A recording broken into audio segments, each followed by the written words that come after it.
Welcome back, everyone, to another episode of WTF Walk the Floors. And we are heading back into the swing of things with our episodes. I'm Stephanie Ledger with First Rate Hospitality, and I'm joined with my co host, Michele Kline of Kline Hospitality. How are you today, Michele? I am doing wonderful, Stephanie. How are you? Doing great. All right. So, what are we going to be talking about today? All right, so today I wanted to bring a very special topic to the forefront: relationship building. Relationship building as a key to becoming a successful leaders, right? So one of the keys to becoming a successful leader is definitely knowing how to deal with people. But before we take a deep dive, I want our dear listeners and those viewers to ask yourself a very simple question: what could change in your personal or professional life if you developed better relationships? And this goes all around, whether you are a leader or you're a leader in the making or you're reporting to someone, you have a relationship with someone, right? So depending of what part of the journey that you're in, it doesn't matter. Here's the thing: relationships are the glue that hold team members together. Our ability to relate to people is one of the keys to success, for sure. So that's what we're talking about Awesome. today. All right, great. I love it. So, all right, now just diving right in. So, why are relationships important to success? Perfect. So, we are in an industry where people matter most, right? Where we deal with people internally on a back of the house level and then on a front of a house level with our guests. It's all humans. Our vendors are humans, and the people we work with are humans. So, like I said it before, relationships are the glue that holds any team member together. And we know that team building and working as a group is what moves the needle in our industry, in any industry, really. So, successful people have a great relationship with other people. John Maxwell, who's my dearest leadership guru in my books, he always says that people won't go along with you if they can't get along with you, right? So if you don't get along with people, then no one will follow you. That's the bottom line. So think about it. Don't we all know someone in our team or in our industry or out there that are very hard to get along with? I'm sure you've experienced some of those in the past, Stephanie. What do you think? Oh, yes. Oh, yes. What? For Me? sure, No. right? Yeah. So the thing is that when people can't effectively relate to others, then it's going to be very difficult to get the job done, to hit those KPIs, to be able to get the job done through people, right? Because you Absolutely. can't you can't do anything unless we we we do it through our people. That's the bottom line in our industry. Exactly. And we're in an industry where we rely on so many different relationships with different departments, with the vendors, like you had mentioned. And I'm sure for yourself, when you've been at a restaurant or even at a hotel and seeing that there is that disconnect with that relationship, whether it be with the front of the house and the back of the house, or even between management and the line staff, and they're not being successful because you, even as the guest, can see it and feel it as well. Absolutely. Yeah. So do you think that companies assess a candidate's ability to get along with others before they hire them?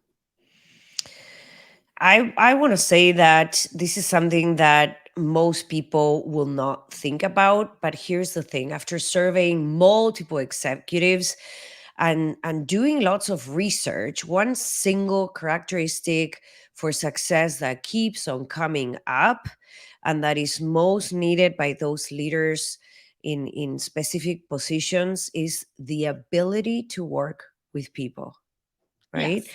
Teddy Roosevelt used to say that one of the single most important ingredients in the formula for success was knowing how to get along with people. And studies of leadership in American business and, in really the whole world, um, have proven time and time again that the average executive spends three-fourths of their working day dealing with people.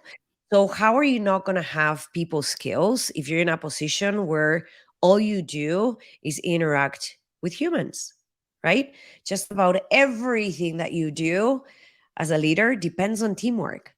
So we can deliver that experience. We can create those memorable moments. We can move the needle. We can make any money if the people that we lead are not happy. If those vendors that we interact with on daily basis really don't know anything about our service, our product, who we are, what our purpose is, and so on. So absolutely, I think it's something that um, many organizations are seeking. I just don't know. And I know that executives understand that that is a very important piece of the puzzle when bringing someone in. I just don't know if at the recruiting level, our recruiters have this at the forefront, right? Are we Yeah. asking traditional questions to gauge the level of skill? Or are we truly assessing if they can make things happen through people when we are trying to understand their level of skill? You know what I mean? There's are Yeah. different ways of asking those questions to get a lot more out of that candidate and be able to know, do they truly fit the mold in our workplace, in our culture, and in what we're trying to deliver for those that we serve?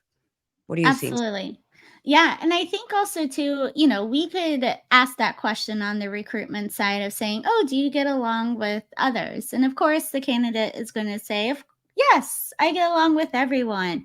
But now being able from the recruitment side, drilling it down even one step further of saying, "Okay, provide me an example where you got along with someone that may be more sensitive to feedback."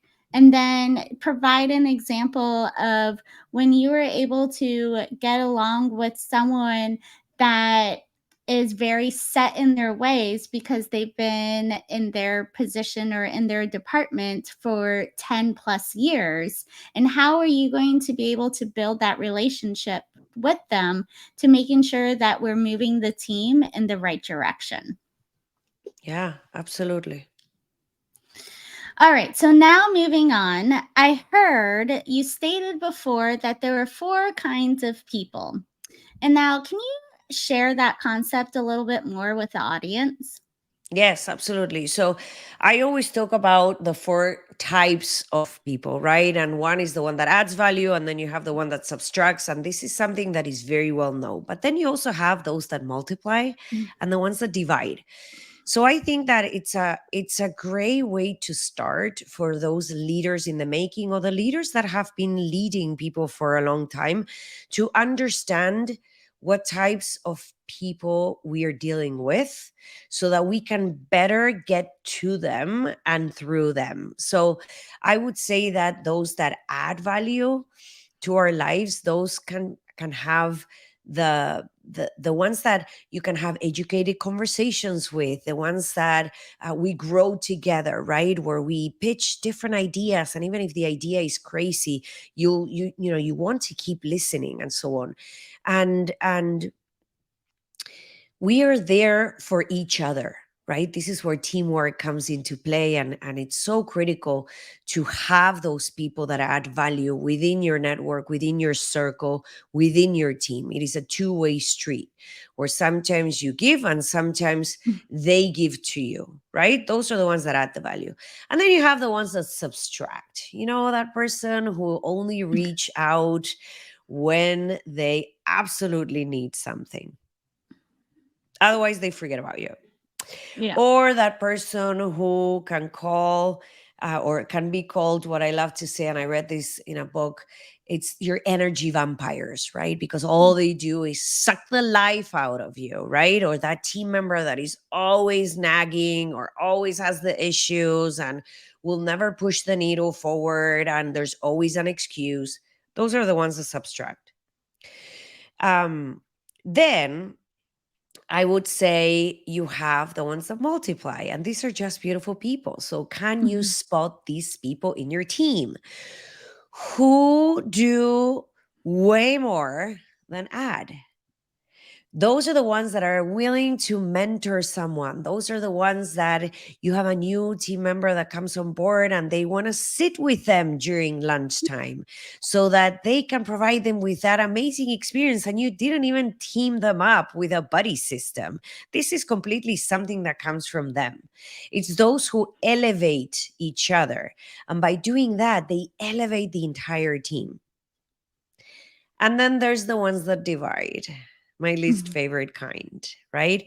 Because not only they're taking away, like the ones that subtract, but they're also creating those silos for you. Mhm.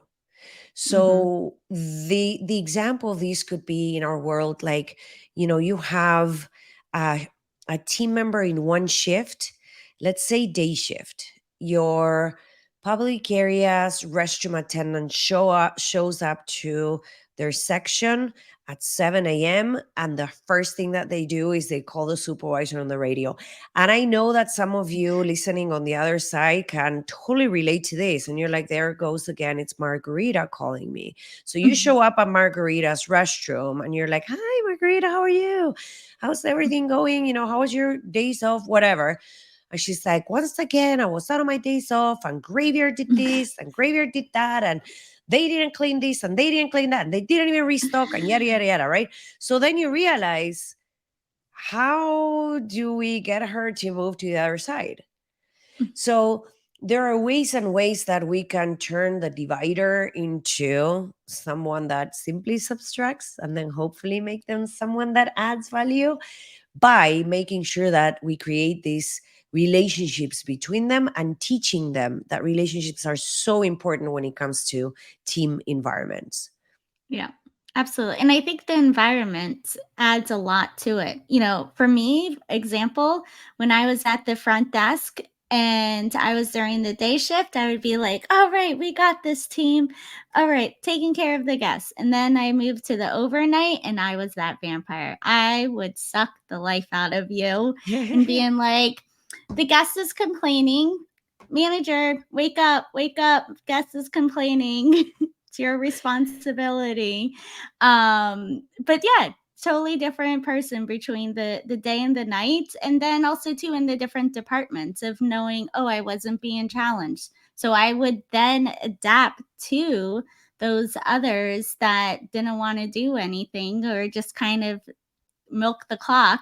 Because also too, I was like, well, I'm not being challenged, I'll just add to be with them. So yes, I think the environment adds a lot. And then also too, of having that leader that sees this happening and being able to detect it before it gets into a deeper situation. Yes, absolutely. Absolutely. Agreed. Perfect. All right. So, with all of that, are there any tips that you can give our audience on how to build stronger relationships more effectively? Yes, absolutely. So we sometimes think that leadership is an innate skill or an innate thing, right? Something we are born with, but not really. As long as you focus on those things that will make you become that successful leader, if you're impacting people, you want to impact them the right way. So I would say that if we solely focus on relationship building, there are 9 rules that I usually like to go by, and this may be a lot of information, so we'll take it fast and we'll take it slow at the same time. So relationship rule number 1, I want to say love and accept yourself. Period. right? If you respect who you are, if you know your value as a team member, if you know your purpose, why you're there, how you're adding to the operation, then you're going to be able to love and accept others for who they are, for their weaknesses, for the things that are not as great. But it starts with you. So that's checkpoint number one. Checkpoint number two, I would say, is put energy into being likable. And why do I say put energy into it? Because it takes energy to smile when you really don't want to smile, right? It takes energy to make eye contact. It takes, like, we get it. We have those 5, 10 rules and we have all these things in our industry that we want to go by. But the reality is, it takes effort. So knowing that it takes effort, put in the effort, because there's no way around it. You have to be likable. If you want your team to respect you as a leader, and you want your team to respect each other, and you want teamwork to be the number one thing in your department, you have to put energy into being likable. Don't be a meanie. All right, relationship rule number 3, I would say remember people's names. There's nothing more beautiful in any language but to hear your name, and to hear your name pronounced the right way. How many times have you dealt with team members, especially in our industry, from many countries in the world? The first thing that you need to do as a leader is just ask them, I don't want to butcher your name. Would you tell me how I can best pronounce it? Right? So use your name, but then use it right. Number 4, I would say focus on people's interest. Make time to understand, why is your guest here? What is driving them to be here? Why did they choose you? What things do they enjoy doing, so that you can recommend what restaurants to go to, what places to visit, and whatnot, what activities to do. Same with your people. You want to know what your team member is interested in. Why do donuts not help anymore? Donuts as a form of engagement, or pizza party as a form of engagement of your team members, they don't work anymore because management and leaders do not know what is interesting to the team. So find out what's interesting to your team. Number 5, request the help from others. I cannot stress this enough. When you ask people for help, they feel valued. They feel important. They feel like they matter. So, requesting the help from others is critical if you want to lead people the right way and build some strong relationships. Number 6, add value to people. That's the bottom line. Find a way where you can help them be better. Find a way where you can share best practices. Find a way to connect them with someone else. You see a team member that is bored and not challenged, like you were saying, Stephanie. Who could I potentially partner them with in one of our departments? In hospitality, we get every single piece of a business within the same roof. There is something that team member can do to add value to their own career and get more excited about where they are, so that they don't go somewhere else. Number 7, I would say relationship rule is follow the 101 principle. And this is just epic. You deal with upset guests. You deal with team members that are not happy. You deal with initiatives from your organization that are being pushed down the ladder that perhaps you're not 100% in agreement. The 101% principle speaks to find that 1% that you can agree with, one teeny percent that you can agree with, and then give it your 100% of yourself. You will move the needle. Trust me. Relationship rule number 8, love people more than opinions. Think about the person, right? Stop thinking about being judgmental. There is no need. It adds no value. It totally divides. It makes no sense. So when you're in that situation where you have a team member that is being opinionated about another team member, another department, or another shift, remind them that people are awesome. Yeah. Period. People are awesome. And then lastly, seek out resources to help you grow your relationship skills. Find classes that you can take, find courses, read books, hire a coach. work with a mentor on your property, work with a mentor within your industry or your network. So seek out, how can I better do this? How can I better connect with my people? And a great way to start is by asking your people, if I could serve you better and enhance our relationship, what is it that you need from me? What can I do better? So those I those love are it. the rules. No, this is great. And I know usually we have a WTF moment based upon the topic, but I think our relationship of how we met working together and how we filled each other up. I fill your cup, you fill my cup, and being able to work with each other to what we've created now together is just a great example about building relationships. Yeah, absolutely. I love that. All right. Well, is there anything else you want to add on to our topic today? I think that knowing that this is just a final nugget, I would say every so often it's a great practice to take a relationship inventory, right? When it Hmm. comes to the people you work with, your vendors that are going to push through and pull a bunny out of a hat when it's least expected and you need it the most, right? How are you going to do this? By asking yourself difficult questions about how Yeah. you are relating to others. How can you be better for others? Where are you falling short? Evaluate specific situations that happened and then be honest with yourself. And finally, would be never forget, your ability to relate with people is one of the key ingredients to Mhm. being a successful leader. So that's all I have to say. Wonderful. I love it. Well, thank you again for sharing these little nuggets with our audience, and we'll see everyone next time. Sounds great. We'll see you soon.